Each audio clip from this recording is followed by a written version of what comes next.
السلام علیکم، میں ہوں سید ذیشان عزیز۔ کیا پاکستان ایران سے ناراض ہو گیا ہے یا کوئی ناراضگی کا اظہار کیا ہے؟ اسلام آباد معاہدہ آگے بڑھے گا یا نہیں بڑھے گا؟ جنگ رکے گی یا نہیں؟ میں آپ کے سامنے رکھ دیتا ہوں کچھ چیزیں۔ ایک تو کل ایران نے سعودی عربیہ میں ان کی جو آئل فیسیلیٹیشن ہے وہاں پر حملہ کیا ہے، اور وہاں پر انہوں نے اپنے ڈرون بھی مارے ہیں، وہاں پر انہوں نے اپنے میزلز بھی مارے ہیں، اور اس میں کافی لوگوں کی جو جان گنوانے کی جو خبریں ہیں وہ بھی سامنے آئی ہیں۔ اور پاکستان نے ان حملوں کی شدید مذمت بھی کی ہے، اور سعودیہ کے ساتھ کھڑا ہوا ہے پاکستان ان حملوں کے خلاف جو ایران نے کیے ہیں ان کے اوپر۔ اب یہ وہ خبر نہیں ہے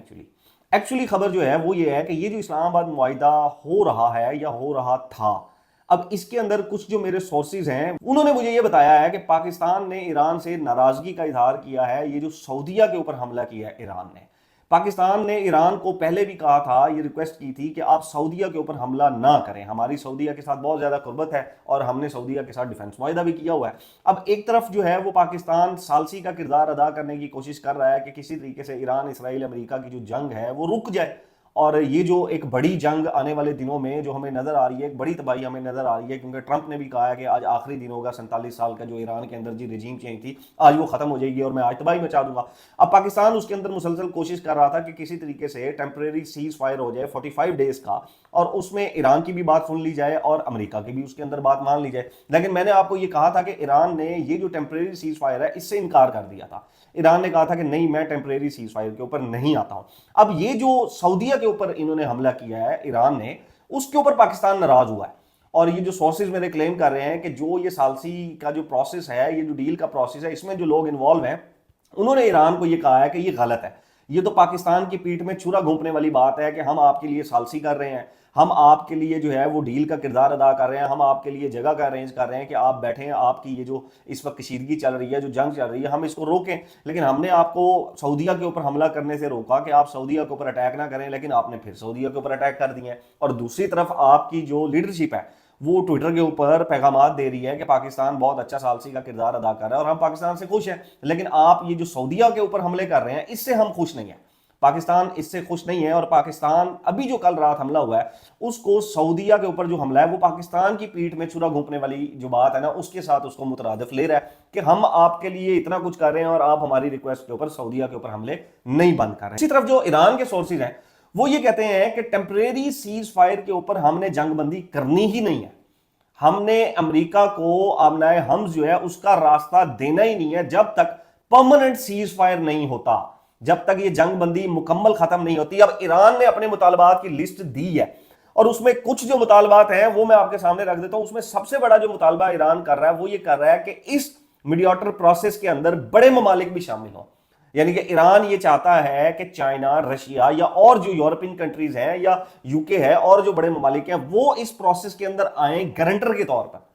اور وہ آ کر گارنٹی دیں امریکہ اور اسرائیل کی کہ یہ دوبارہ ایران پر حملہ نہیں کریں گے، اور ہمارے جو مطالبات ہیں ان کو بھی پورا کیا جائے، امریکہ کے جو مطالبات ہیں ان کے اوپر بھی بات کی جا سکتی ہے، اور یہ جنگ روک دی جائے۔ اس کے بعد آبنائے ہم کھول دیا جائے گا، اور پھر آئل کی پرائسز اور جتنا بھی اس وقت جو ہے وہ ایک کرائسس آ رہا ہے وہ رک جائے گا۔ لیکن ابھی اس کے اندر کوئی اور بڑے ممالک جو میری خبر ہے وہ ابھی اس کے اندر نہیں آ رہے ہیں۔ بہرحال یہ مطالبات امریکہ تک پہنچا دیے گئے۔ اب مجھے کیا لگتا ہے؟ مجھے ایسا لگتا ہے کہ اسلام آباد معاہدہ ہوتا ہوا مجھے مشکل نظر آ رہا ہے، کیونکہ ایک تو ایران نے جو اپنے مطالبات رکھے ہیں اس میں کوئی بڑے ممالک نہیں آ رہے، اور امریکہ کی گارنٹی امریکہ تو دے دے گا، یعنی کہ ٹرمپ کسی حد تک شاید کچھ دن کی اپنی گارنٹی دے دے، لیکن اسرائیل نے ٹرمپ کو انکار کر دیا۔ نیتن یاہو نے، اسرائیل نے یعنی کہ ٹرمپ کو یہ کہا ہے کہ آپ نے جو ڈیل کرنی ہے، آپ نے جو بھی اس کے اندر مذاکرات کرنے ہیں، ثالثی کرنی ہے، آپ جا کر کریں، میرے بہاف پہ آپ نے نہیں کرنی۔ یعنی کہ اس جنگ میں اگر یہ معاہدہ ہو بھی جاتا ہے تو امریکہ تو شاید نکل جائے، لیکن اسرائیل، نیتن یاہو وہاں سے نہیں نکلنا چاہتا، وہ اپنے میزائل حملے جاری رکھے گا ایران کے اوپر۔ اب ایران کو یہ نظر میں آتا ہے کہ جب امریکہ اس میں سے نکل جاتا ہے اور اسرائیل ہمارے اوپر حملہ کرتا رہتا ہے، اور آفیشلی یو ایس نکل جاتا ہے لیکن بیک اینڈ کے اوپر اس کو سپورٹ کرتا رہتا ہے، تو پھر ہمیں کیا ملا؟ ہم تو پھر بھی میزائل کھا رہے ہوں گے، ہمارے تو لوگ پھر بھی شہید ہو رہے ہوں گے، ہماری تو یہاں پر پھر بھی تباہی مچ رہی ہوگی۔ تو یہ وہ کچھ پوائنٹس ہیں جن کے اوپر ایران ابھی تک اڑا ہوا ہے کہ کچھ بڑے ممالک اس پروسیس کے اندر آ جائیں اور امریکہ اور اسرائیل دونوں کی گارنٹی دے۔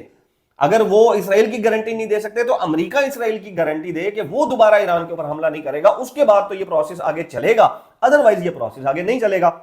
اب جب یہ پاکستان کی طرف سے بھی تشویش کا اظہار کیا جا رہا ہے، ناراضگی کا اظہار کیا جا رہا ہے کہ جی سعودیہ کو بھی آپ نے بیچ میں دوبارہ سے شروع کر دیا ہے، تو اس کے بعد کم از کم میرا یہ انالیسس ہے کہ مجھے یہ اسلام آباد معاہدہ ہوتا ہوا نہیں نظر آ رہا۔ اگر ایران سعودیہ کے اوپر اپنے حملے جاری رکھتا ہے تو پھر پاکستان ہو سکتا ہے کہ بیک سٹیپ چلا جائے اور پاکستان اس سے پیچھے ہٹ جائے گا۔ اس کے بعد کی جو سچویشن ہے وہ پھر شاید خراب ہوگی، وہ سچویشن کسی کو بھی شاید اچھی نہیں لگے گی۔ بہرحال جی یہ جو ہے وہ ایران کی سچویشن تھی۔ اب آج جو اڈیالہ کے باہر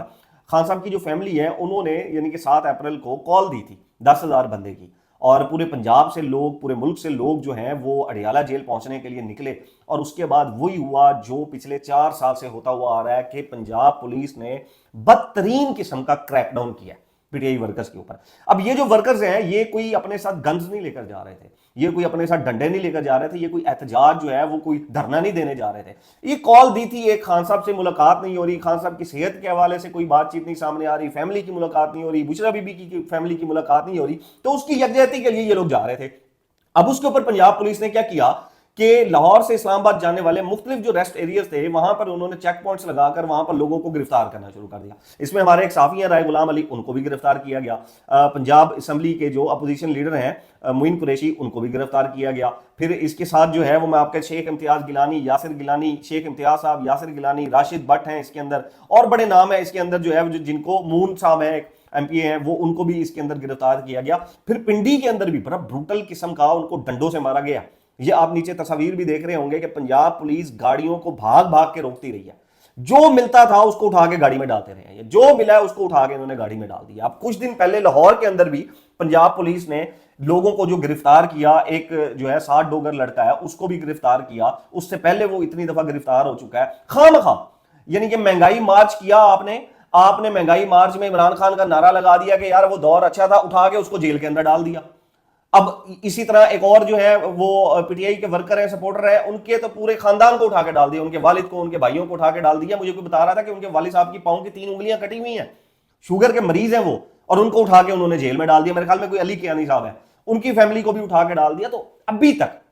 پی ٹی آئی کے اوپر بروٹل قسم کا کریک ڈاؤن اور تشدد جو ہے وہ کیا جا رہا ہے ان کے اوپر۔ تو وہ جو ڈیل کی باتیں ہیں نا وہ مجھے نہیں سمجھ میں آتی۔ ڈیلیں اس طرح نہیں ہوتی کہ آپ ایک طرف ورکر کو اٹھا کے جو ہے وہ تشدد کر رہے ہیں، دوسری طرف آپ مذاکرات بھی کرنا چاہتے ہیں، حکومت جو ہے بات بھی کرنا چاہتی ہے ان کے اوپر۔ بھائی وہ پیسفل پروٹیسٹ کرنا چاہتے ہیں، ان کو جانے دیں پیسفل پروٹیسٹ کرنے کے لیے۔ کیا ضرورت ہے پنجاب پولیس کو اپنا امیج خراب کرنے کی کہ آپ ہر پولیٹیکل ورکر کو اٹھا کے اپنی وین میں ڈال کر بعد میں اس کے اوپر کوئی بھی مقدمہ ڈال کر جو ہے وہ اس کے اوپر ڈال دیتے ہیں، بعد میں پھر یہ کہا جاتا ہے جی پنجاب پولیس کا امیج کیوں نہیں اچھا رہا؟ کیونکہ پنجاب پولیس سیاسی پولیس بن گئی ہے اب اس وقت، اور سیاسی طور پر ٹارگٹ کیا جا رہا ہے لوگوں کو۔ اور آج کا جو کریک ڈاؤن ہے، نہ خواتین کو چھوڑا ہے، نہ مردوں کو چھوڑا ہے، نہ گاڑیوں کو چھوڑا ہے، گاڑیوں کے اوپر بھی ڈنڈے مارے ہیں۔ بھی گاڑی نے کون سی گستاخی کر دی ہے؟ گاڑی نے کون سا جو ہے عمران خان زندہ باد کا نعرہ لگا دیا ہے؟ یہ اس وقت سچویشن ہے پنجاب کے اندر کہ پی ٹی آئی کے لیے اس وقت جو سپیس ہے وہ 0 کے برابر ہے، کوئی سپیس پی ٹی آئی کو نہیں دی جا رہی۔ اور عمران خان صاحب سے جو ملاقات ہے اس کے اوپر آج اسلام آباد ہائی کورٹ نے فیصلہ دیا کہ سلمان صفدر صاحب جو وکیل ہیں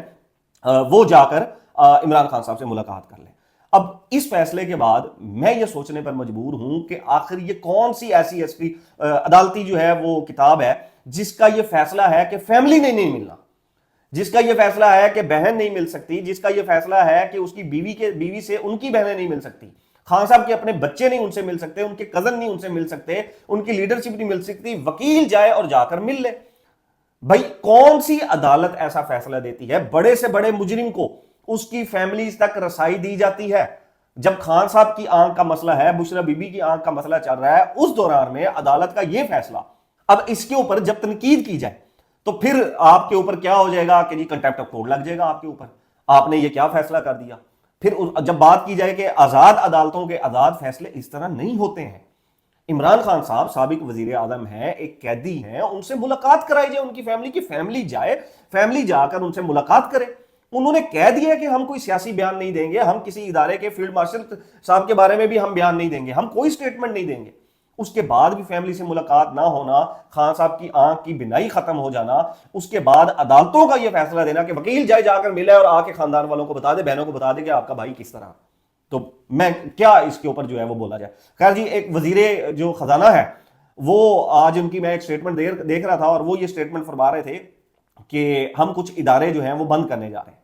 اور ان اداروں کو جو ہے پہلے بھی انہوں نے 26 اداروں کی نجکاری کیا، پرائیویٹائز کیا، اور انہوں نے کہا جی کچھ ادارے ایسے ہیں جن کو ہم پرائیویٹائز تو نہیں کر سکتے لیکن ہم ان کو بند کر رہے ہیں کیونکہ ان کے اندر کرپشن بہت زیادہ ہو رہی ہے۔ بالکل ٹھیک ہے، یہ بالکل ایسے ہی ہے کہ ہم سے کرپشن نہیں ختم ہو سکتی، ہم ادارہ ہی بند کر رہے ہیں۔ یعنی کہ ڈاکٹر کے پاس کوئی مریض جائے اور اسے کہے کہ میرے کان میں درد ہے،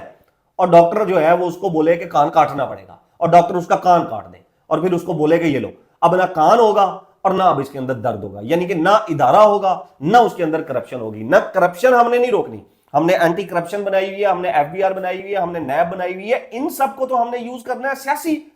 ان کو تو ہم نے یوز کرنا ہے پی ٹی آئی کو ٹارگٹ کرنے کے لیے، اینٹی کرپشن ہو، نیب ہو، پی ایم ایل این کو ٹارگٹ کرنے کے لیے، پیپلز پارٹی کو ٹارگٹ کرنے کے لیے، ہم نے ان کو تو یوز کرنا ہے سیاسی کیسز بنانے کے لیے، اور سیاسی کیسز بنتے آئے ہیں۔ تو یہ ہم سے کام نہیں ہوتا، اس وجہ سے ہم جو ادارے ہیں وہ بند کرنے جا رہے ہیں، نہ ادارہ ہوگا نہ کرپشن ہوگی، جان ہی چھٹی جی۔ اب کوئی سوال ہی نہیں اٹھا سکے گا کہ جی کرپشن ہو رہی ہے کہ نہیں ہو رہی۔ بہرحال جی اب تک کے لیے اتنا ہی، نیکسٹ ولاگ تک اپنا اور اپنے چینل کا خیال رکھیے گا۔ اللہ حافظ۔